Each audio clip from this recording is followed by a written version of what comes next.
Hi friend, आज हम लोग नया टॉपिक लेकर आए हैं मैथ्स का समांतर रेखा। समांतर रेखा जिसको इंग्लिश में पैरेलल लाइन बोलते हैं।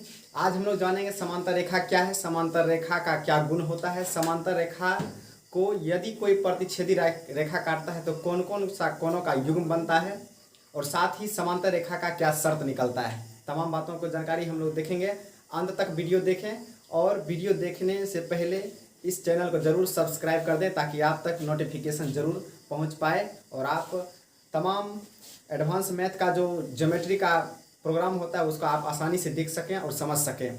तो आइए हम लोग देखते हैं समांतर रेखा। पहले समांतर रेखा किसको कहते हैं ये जानिए। समांतर रेखा हम लोग वैसे रेखा को कहते हैं जो एक दूसरे को कभी भी किसी बिंदु पर नहीं काटता है, उसको समांतर रेखा कहते हैं। दूसरा भाषा में भी इसको बोला जा सकता है। जैसे देखिए, आप समांतर रेखा देख रहे हैं, ऐसे समांतर रेखा यदि खींचते हैं तो समांतर रेखा के बीच की जो दूरी होता है, ये देखिए, समांतर रेखा के बीच की दूरी जो होगा ये प्रत्येक स्थान पर बराबर होता है। यानी आप इसको दूसरा भाषा में ऐसे भी बोल सकते हैं, वैसी दो रेखाएं या दो से अधिक रेखाएं जिसके बीच की लंबिक दूरी प्रत्येक स्थान पर समान हो उसको कहेंगे समांतर रेखा। एक बार और सुन लीजिए, समांतर रेखा वैसी रेखाएं जिसके बीच की लंबिक दूरी प्रत्येक स्थान पर समान हो उसको कहेंगे समांतर रेखाएं। ऐसे पहले बताए थे, वैसी रेखाएं जो एक दूसरे को कभी भी किसी बिंदु पर प्रतिच्छेद नहीं करते हो, नहीं काटते हो, उसको कहेंगे समांतर रेखा। जैसे देखिए इस फिगर में, अगर देखिए दोनों रेखा को अगर इधर बढ़ाइए तो भी या इधर बढ़ाइए तो भी कभी भी एक दूसरे को नहीं काटेगा। तो ऐसे रेखा को क्या कहते हैं? समांतर रेखा।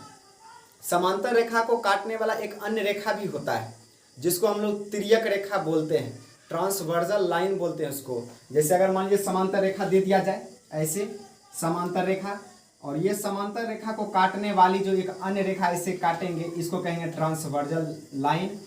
इंग्लिश में आप इसको ट्रांसवर्जल बोलिएगा, लेकिन हिंदी में इसको तिर्यक रेखा या प्रतिच्छेदी रेखा या छेदक रेखा भी बोल सकते हैं। नाम रखिए PQ। अब देखिए ये जो है ना पैरेलल लाइन जो है AB पैरेलल टू CD है, जिसको कौन काट रहा है? PQ काट रहा है। इसीलिए PQ तिर्यक रेखा हो गया, ट्रांसवर्जल लाइन हो गया, और ABCD क्या हो गया? पैरेलल लाइन हो गया। अब देखिए इसमें जो है ये तो हो गया आपको प्रतिच्छेदी रेखा जो समांतर रेखा को काटता है, और प्रतिच्छेदी रेखा जब भी समांतर रेखा को काटता है तो उसमें जो है तीन टाइप का कोण बनता है। कौन कौन कोण बनता है ये देख लीजिए। मुख्य रूप से समांतर रेखा के जो तीन टाइप का कोण आएगा, इसमें संगत कोण आएगा, उसके बाद एकांतर कोण आएगा, और साथ ही साथ तिर्यक रेखा के एक ही ओर का अंतः कोण आएगा। ये तीन मुख्य जो है समांतर रेखा के लिए होता है। वैसे इसमें जो है आपको वर्टिकली अपोजिट एंगल भी बन रहा है, जैसे कि यहाँ इसको वर्टिकली बोल सकते हैं, इसको बोल सकते हैं अपोजिट एंगल। लेकिन इसमें जो मुख्य पॉइंट है, समांतर रेखा के लिए तीन कोण का होना अनिवार्य होता है। यानी किसी भी समांतर रेखा को कोई भी तिर्यक रेखा काटता है तो उसमें आपको तीन टाइप का कोण बनता है, जिससे उसका शर्त भी प्राप्त होता है। संगत कोण बनता है, एकांतर कोण बनता है, और साथ ही साथ तिर्यक रेखा के एक ही ओर का अंतः कोण बनता है।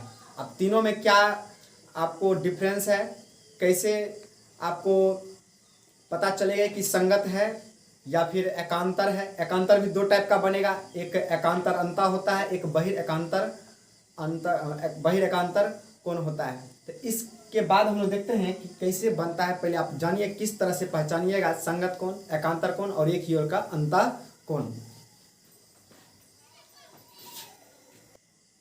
अब देखिए, अभी सीखेंगे संगत कोण का पहचानना, उसके बाद आपको एकांतर कोण और एक ही ओर का अंतः कोण। देखिए दो टाइप नाम जो रखिएगा, कोण का नाम रखने के लिए आना चाहिए। जिस बिंदु पर कोण बनता है उसको क्या किया जाता है? बीच में रखा जाता है। बाकी शेष दो जो रहता है आपको उसका जो हेल्पर होता है उसको बगल में रख सकते हैं। जैसे कि देखिए M पर बन रहा है कोण, अगर इस कोण का नाम रखिएगा AMN या NMA, तो ऐसे लिख सकते हैं एंगल AMN या एंगल।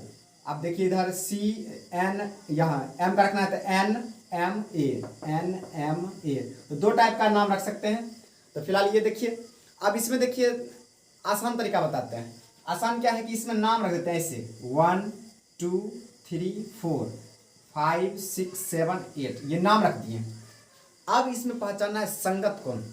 सबसे पहले संगत कोण के बारे में जानिए। संगत कोण पहचानना हो तो ध्यान रखिएगा, संगत कोण जो होगा ना आपको तिर्यक रेखा के एक ही ओर होगा और लगातार नहीं होकर के एक का अंतराल के बाद जो आएगा संगत कोण। लगातार क्यों नहीं, याद कीजिए 2 और 1 जो होगा ना आपको आसन्न हो जाएगा, यानी कि आसन्न कोण हो जाएगा। लेकिन 2 और 6 देखिए इसी को संगत बोलिएगा। संगत मतलब साथ साथ चलने वाला। आप देखिए 2 का संगत 6 और यहाँ 1 का संगत 5 हो जाएगा, 3 का हो जाएगा 7, 4 का हो जाएगा 8। तो संगत कोण का अगर युग्म लिखा जाए, संगत कोण अगर लिखिएगा, संगत कोण इसको बोलते हैं इंग्लिश में कॉरस्पॉन्डिंग एंगल।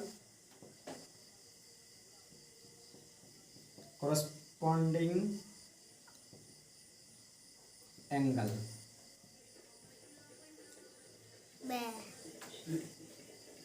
अब देखिए इसमें कॉरस्पॉन्डिंग एंगल। अब कॉरस्पॉन्डिंग एंगल में देखिए, अब इसमें क्या होगा, कॉरस्पॉन्डिंग एंगल में देखिए 2 का हो जाएगा, यानी कि एंगल 1 तथा एंगल 1 का हो जाएगा 5, एंगल 5। एक उसके बाद देखिए एंगल 2 का हो जाएगा एंगल 6, एंगल 2 तथा एंगल 6। अब इधर भी हो सकता है 3 का हो जाएगा 7, एंगल 3 तथा एंगल 7। उसके बाद एंगल 4 का हो जाएगा 8, एंगल 4 तथा एंगल 8। ये संगत कोण का हो गया युग्म, यानी 2 का 6, 1 का 5, 3 का 7, 4 का 8, ये हो गया। अब समझेंगे एकांतर अंतः कोण। एकांतर कोण 2 प्रकार का, एकांतर अंतः और बहिर एकांतर होता है, यानी कि बाहर भी बनता है। एकांतर अंतः जब भी बोला जाएगा तो अंतः का मतलब हो जाएगा समांतर रेखा के अंदर ही बनना चाहिए। समांतर रेखा का अंदर समझिए। अब समांतर रेखा का अंदर हो गया, ये पोर्शन हो गया समांतर रेखा का अंदर।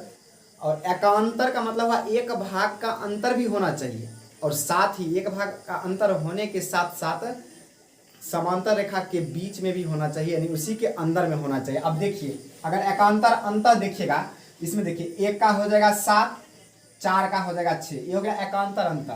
तो अगर एकांतर अंतर देखिएगा, एकांतर अंतः कोण देखिए 1 का हो जाएगा 7, एंगल 1 तथा एंगल 7। और उसके बाद ये हो जाएगा 4 का 6, एंगल 4 तथा एंगल 6। अब आएगा फिर, अब लेकिन देखेंगे बहिर एकांतर कैसे पहचानेंगे। बहिर का मतलब होगा कि समांतर रेखा के बाहर रहेगा और एक भाग का अंतर भी रहेगा। एक भाग का अंतर समझते हैं कैसे, जैसे अगर एक कोण इधर रहेगा तो तिर्यक रेखा का दूसरा तरफ दूसरा कोण रहेगा, यानी कि तिर्यक रेखा के अलग अलग भाग में रहता है, तो उसी को बोलते हैं एक भाग का अंतर। जैसे इसी में देखिए 1 था इस तरफ तो इसका 7 था इस तरफ, 4 इस तरफ है तो इसका एकांतर हो गया 6। तो इस तरह से अब देखिए बहिर एकांतर में कैसे समझेंगे। बहिर एकांतर में समझने के लिए याद रखिएगा कि समांतर रेखा के बाहर रहना चाहिए। जैसे 2 का हो जाएगा 8 और 3 का हो जाएगा 5, 2 का 8, 3 का 5, ये हो गया बहिर एकांतर। समझ गए। अब देखिए एक ही ओर का अंतः कोण देखिए क्या होता है। एक ही ओर का अंतः कोण का मतलब है तिर्यक रेखा के एक ही ओर का अंतः कोण, सेम साइड, यानी कि एक ही तरफ। देखिए तिर्यक रेखा हो गया, एक ही ओर होना चाहिए, एक ही ओर होना चाहिए, साथ ही अंतः कोण होना चाहिए, नहीं समांतर रेखा के अंदर होना चाहिए। तो 1 और 6, तो 1 और 6 देख लीजिए। तो 1 और 6 देखा जाए तो एंगल 1 तथा एंगल 6 हो गया। इसके बाद इधर भी ना हो सकता है, इधर हो जाएगा एंगल 4 तथा एंगल 7। ये हो गया एकांतर अंतः कोण के बाद जो होता है अंतः कोण, यानी तिर्यक रेखा के एक ही ओर का अंतः कोण, ये हो गया। समझ गए होंगे। एकांतर अंतर हो गया 1 का 7, 4 का 6, बहिर एकांतर हो जाएगा 2 का 8, 3 का 5। संगत कोण तो देख लिए 2 का 6, 1 का 5, 3 का 7, 4 का 8, यहाँ लिख दिए। अब देखिए इसका शर्त होता है, मेन चीज होता है समांतर रेखा का शर्त, उसी पर आपको हिसाब बनेगा, क्वेश्चन बनेगा। ये तो सिर्फ पहचानने का तरीका होगा कैसे पहचानेंगे। अब हम लोग देखेंगे इसका शर्त क्या होता है। 3 मुख्य रूप से शर्त होता है, इन तीनों शर्त को अभी देखते हैं। हाँ अब देखेंगे समांतर रेखा का शर्त, ये इंपॉर्टेंट पॉइंट है।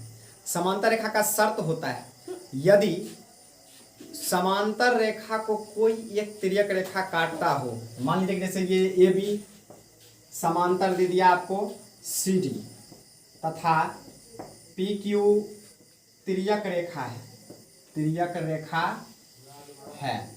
अब देखिए कोई भी समांतर रेखा को अगर एक तिर्यक रेखा काटेगा तो इसका शर्त है, 3 मुख्य शर्त है। संगत कोण का युग्म आपस में बराबर होंगे, उसके बाद एकांतर अंतःकोण या बहिरेकांतर कोण क्या होगा, बराबर होगा। साथ ही साथ एक हो जाएगा कि एक ही ओर का अंतःकोण जो होगा, यानी कि तिर्यक रेखा के एक ही ओर का जो अंतःकोण होता है वे संपूरक होते हैं, सप्लीमेंट्री इसको इंग्लिश में बोलते हैं। एकांतर अंतःकोण याद रखिएगा, और बहिरेकांतर कोण भी होता है। तो उसको हम शॉर्ट में लिख सकते हैं कि सबसे पहले संगत कोणों का युग्म बराबर, इसके अलावा जो है एकांतर कोण बराबर, एक ही ओर के अंतःकोण संपूरक। ये 3 शर्त होता है। पहला हो जाएगा संगत कोण, संगत कोणों का युग्म, युग्म मतलब जोड़ा, युग्म बराबर होते हैं। उसके बाद दूसरा लिख दीजिएगा एकांतर कोण बराबर होते हैं, एकांतर कोणों का युग्म बराबर होते हैं। तीसरा हो जाएगा तिर्यक रेखा के एक ही ओर, एक ही ओर का अंतःकोण, अंतःकोण संपूरक होते हैं, संपूरक होते हैं।